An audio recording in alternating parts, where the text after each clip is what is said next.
Hello friends, welcome back to our channel. ఈరోజు మనం ఈ వీడియోలో తెలుసుకుందాం. పెళ్ళి అయిన ఆడవాళ్ళు ఎవరైతే ఉంటారో వాళ్ళు ఎక్కువ సమయం వరకు వాళ్ళ తల్లిదండ్రుల ఇంట్లో ఉండొచ్చా? ఒకవేళ అలా ఉంటే వాళ్ళకి దానిపైన వచ్చే కర్మఫలాలు ఏ విధంగా ఉంటాయి? అంటే పెళ్ళైన తర్వాత కూడా ఏ ఆడవాళ్ళైతే ఎక్కువ సమయం వరకు వాళ్ళ అత్తగారింట్లో ఉండకుండా మాటి మాటికి పుట్టింటికి వచ్చి పుట్టింట్లో ఎక్కువ సమయం అనేది గడుపుతూ ఉంటారో అటువంటి ఆడవాళ్ళు వాళ్ళకొచ్చే కర్మఫలాలు, అలాగే వాళ్ళు అలా నివసించటం మూలన వాళ్ళ తల్లిదండ్రులకి వచ్చే కర్మఫలాలు ఏ విధంగా ఉంటాయి, ఇది ఎంతవరకు కరెక్ట్? ఈ విధంగా పుట్టింటికి మాటి మాటికి పెళ్ళైన స్త్రీలు రావచ్చా? వచ్చి ఎక్కువ సమయం వరకు ఉండొచ్చా? ఒకసారి పార్వతీదేవి భూలోకాన్ని అలా విహరిస్తూ దాని తర్వాత కొన్ని సంఘటనలను చూసి ఇక తను కైలాస పర్వతానికి వెళ్ళి అక్కడ శివుణ్ణి ఈ విధంగా అడుగుతుంది. హే ప్రభు, నేను ఇప్పుడే భూలోకం మీద విహరిస్తూ వస్తూ ఉన్నాను, కానీ అక్కడ నేను చూసిన కొన్ని సందర్భాలని చూస్తే నాకు కొన్ని సందేహాలు కలిగాయి. ఆ సందేహాల్ని మీరే తీర్చాలి అని అడంగా శివుడు ఈ విధంగా అంటారు. చెప్పు దేవి, నీకు ఏం సందేహం కలిగింది? ప్రతి ఒక్కదానికి నేను సమాధానం అనేది చెప్తాను.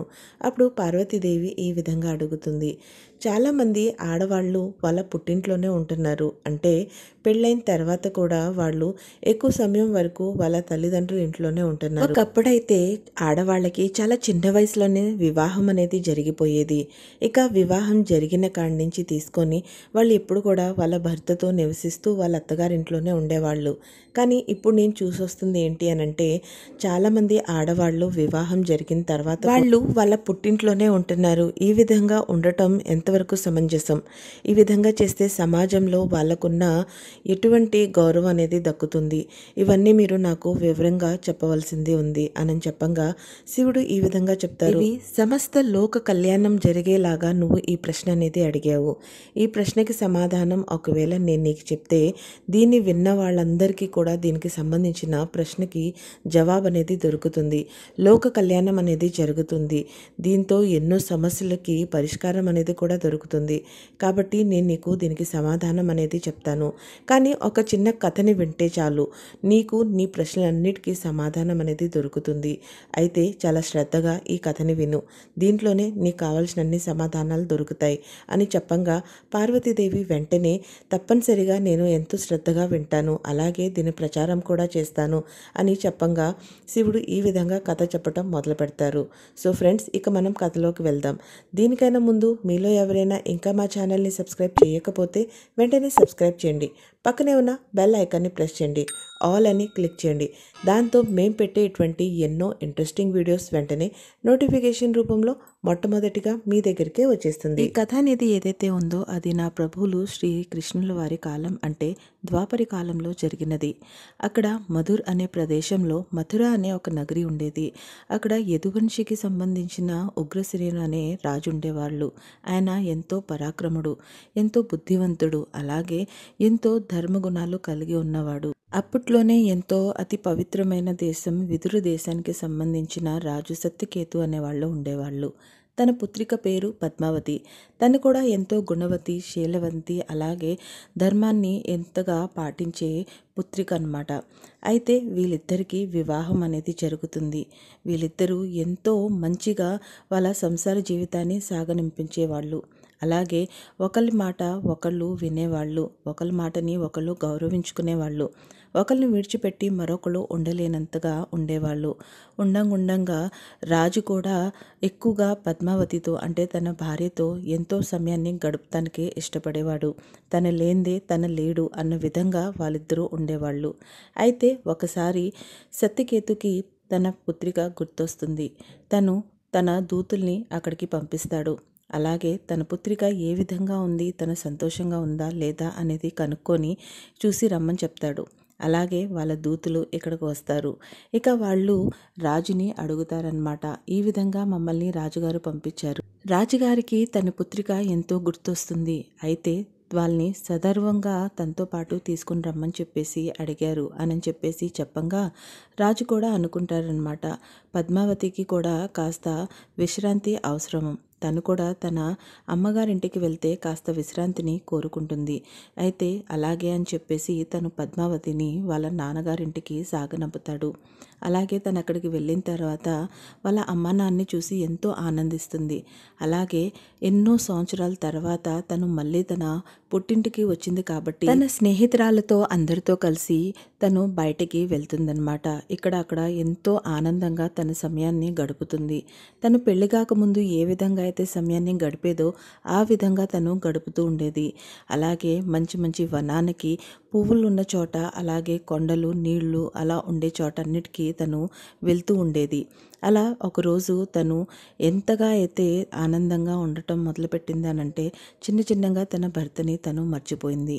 ఇక ఎంతసేపటికి తన స్నేహితురాలు తను బయటికి ఎంత చక్కగా తిరిగి ఆనందం తీసుకునే రందిలోనే ఉంటుంది తప్ప తనకి వచ్చి చాలా రోజులవుతుంది. నేను నా భర్త దగ్గరికి వెళ్ళాలన్న ఆలోచన కూడా తనకి కలగదు. ఒకరోజు ఇదే విధంగా మళ్ళీ తను తన స్నేహితురాలతో బయటికి వెళ్తుంది. అక్కడ ఉన్న కొండలు గుట్టలు చెట్టులు అలాగే ఒక అందమైన సరోవరాన్ని చూసి తను ఎంతో మోహితం అవుతుంది.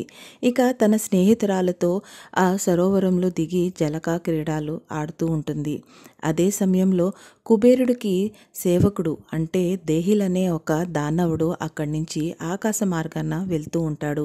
అప్పుడే తన చూపు రాణి పద్మావతి మీద పడుతుంది. తన అందంని చూసి తను ఎంతో మోహితుడైపోతాడు. ఇక ఏ విధంగా నేను ఈ స్త్రీని నేను లొంగపరుచుకోవాలి అన్న ఆలోచన తన మైండ్లోకి వస్తుంది.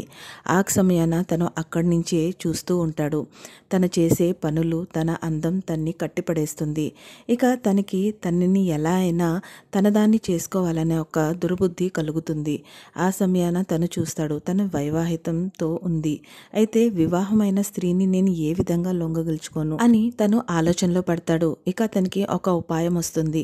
తను వెంటనే ఏం చేస్తాడంటే తన భర్త ఉగ్రసేను రూపాన్ని ధరిస్తాడు. ఇక ఒక చెట్టు చాటుకి వెళ్ళి అక్కడ కూర్చొని మధురమైన గానాన్ని విలపిస్తూ ఉంటాడు. ఆ గానం పద్మావతి చెవిని కూడా పడుతుంది. ఎవరు ఇంత బాగా గానం అనేది చేస్తున్నారు అని చెప్పి చూస్తుండగా వెంటనే తన భర్త గొంతుతో తన్ని పిలుస్తాడు.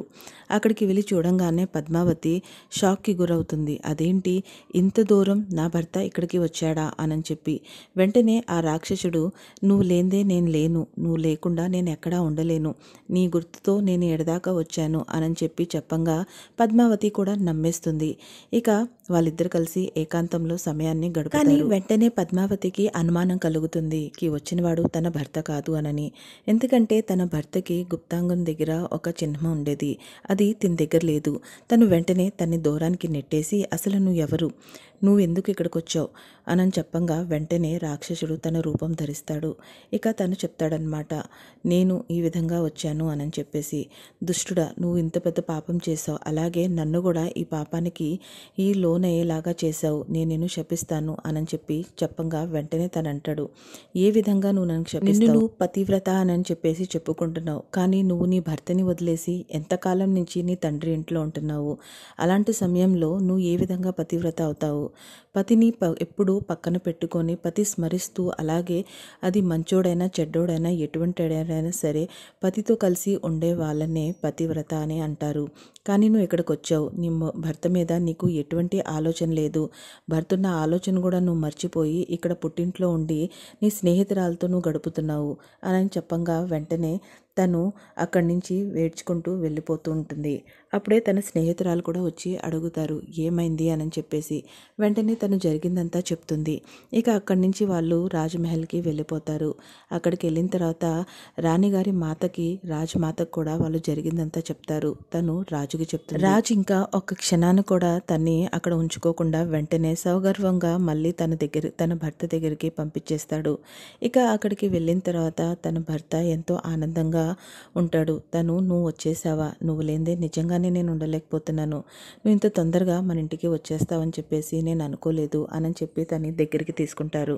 కానీ అప్పటికే ఆ పద్మావతి గర్భంలో ఆ రాక్షసుడు వీర్యం ఉంటుంది. ఇక తను సంతానం ప్రాప్తి కలుగుతుంది. ఇక తనకి రోజు రోజుకి కడుపు అనేది పెరిగిపోతూ ఉంటుంది. కానీ ఆ గర్భాశయానికి కారణకుడు ఎవరనేది కేవలం పద్మావతికే తెలుసు. ఇక దాని తర్వాత తను ఆ ఒక పురుషుడిని అంటే దానవ రూపం పురుషుడిని తను జన్మిస్తుంది. తను ఇంకెవరో కాదు, కంసుడు. ఇక ఈ విధంగా కంసుడిని తను జన్మను అనేది ఇస్తుంది. సో ఇక్కడే మీకు అర్థమవుతుంది, ఒక స్త్రీ తన భర్తని వదిలిపెట్టి వేరే జగాకి వస్తే తను ఏ విధంగా మోసానికి గురవుతుంది. ఇది జరిగింది కథలో, కానీ నిజంగానే జరిగింది. కానీ ఇప్పుడున్న కాలంలో ఒకవేళ మనం చూసుకుంటే కూడా భర్త లేకుండా భార్య ఏ విధంగా ఎక్కడ ఉన్నా సరే తనకి గౌరవం అనేది దక్కదు. అలాగే ప్రతి ఒక్కళ్ళు భార్యని అంటే ఆ స్త్రీని ఎంతో చిన్న చూపు అనేది చూస్తూ ఉంటారు. ప్రతి ఒక్కళ్ళు అవకాశం కోసం ఎదురు చూస్తూ ఉంటారు. ఇక కొన్ని విషయాలు మరొకటి, ఎప్పుడు కూడా ఏ స్త్రీ కూడా తన భర్త ఎటువంటి వాడైనా సరే తన భర్తతో కలిసి ఉంటేనే తనకి గౌరవం అనేది దక్కుతుంది ఈ సమాజంలో. అలాగే పురుషుడు కూడా ఎప్పుడు కూడా పెళ్లి చేసుకున్న తర్వాత ఇంటికి ఎల్లరికంగా రాకూడదు. అప్పుడు పురుష మర్యాద అనేది తగ్గుతుంది. సో ఫ్రెండ్స్, చూశారు కదా, ఈ రోజుకి ఈ వీడియోలో ఇంతవరకే. మీకు కానీ మా ఈ వీడియో నచ్చినట్లయితే తప్పకుండా లైక్ చేయండి, షేర్ చేయండి, కామెంట్ చేయండి.